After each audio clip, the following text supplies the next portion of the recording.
রক্তের কোনো সম্পর্ক নেই, তবুও অজানা এক মানুষের মৃত্যুর খবর শুনে হৃদয়টা এমনভাবে ভেঙে পড়েছে।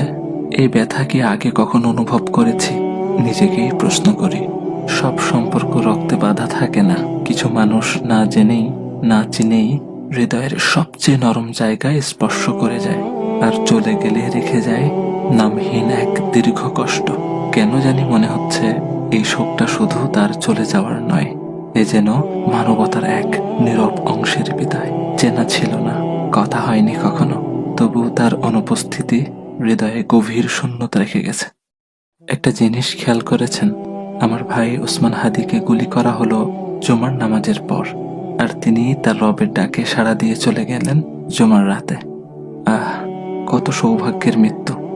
আল্লাহ সুবহানাহু ওয়া তাআলা আমার ভাইকে শহীদ হিসেবে কবুল করুক, জান্নাতের উচ্চ মাকাম দান করুক, শোকাহত পরিবারকে ধৈর্য ধারণ করার তৌফিক দান করুক।